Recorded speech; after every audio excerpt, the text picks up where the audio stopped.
Thank you, Mr. Chairman, and thank you both for being here today. Let me add my voice to the others on the committee who have said how much we will have appreciated your service, Secretary Wilson, and how much we will miss you. And General Goldfein, we're glad you're staying.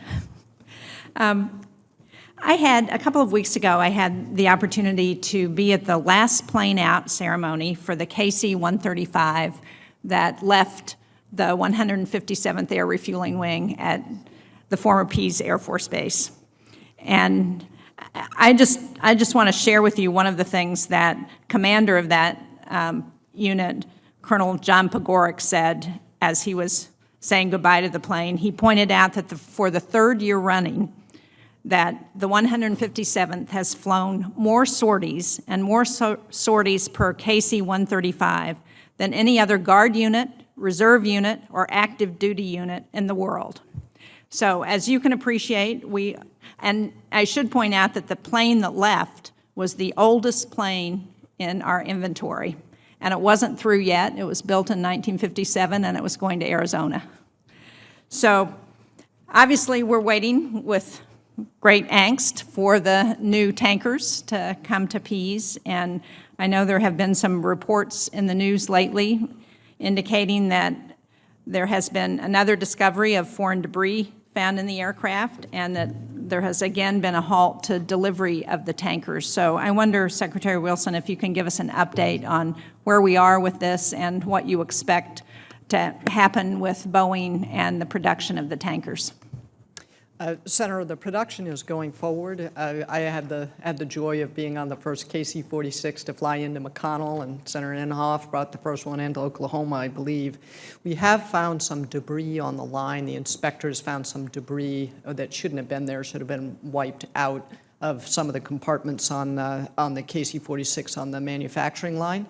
We have worked with Boeing on a corrective action plan. It will also require greater inspection and attention for quality assurance by both the Air Force and Boeing. But we expect that they will be able to implement those quality improvement plans this month so that we can restart acceptance of the aircraft, and the arrival of the aircraft at Pease will not be affected. I'm delighted to hear that. And are the issues that were found with as I understood it, was the electronics that also had some issues with the plane? Has that been resolved as well? There were two issues that we accepted the plane with where we had some deficiencies that we had to work through. One of them is going to be fixed at Boeing's expense, and that has to do with the remote vision system. So in the KC-135, as you know, you kind of look out, you lie down and look out the back window. Right. In the KC-46, you look at a video screen that has cameras on the back, and there's some distortion of that screen because of the way the cameras are located and so forth.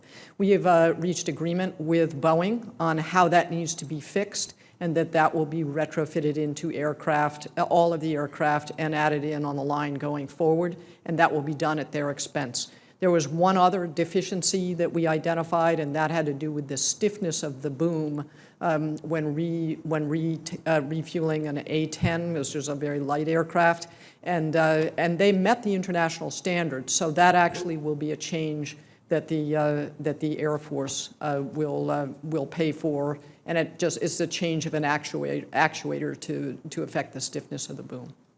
Great, thank you for the update. I also should thank you for the responsiveness of the Air Force to the PFAS issues that we've had at Pease, and your support for the study that the Agency for Toxic Substances and Disease Registry is doing, the first long-term health impact of PFOA and PFAS that will have been done. So that should provide a lot of information that we can use going forward. Unfortunately, we've also heard from a number of military retirees and their families who believe that exposure to a dozen other known carcinogens at the Air Base has caused them health impacts, including a number of cancers ranging from prostate to bladder cancer. The National Guard has requested that the Air Force Medical Support Agency conduct a public health study for military personnel and civilian individuals that lived and worked on Pease to determine if there is a higher than expected rate of morbidity and mortality. Can you tell me if that is a possibility, and what what would need to happen in order for us to be able to get that done.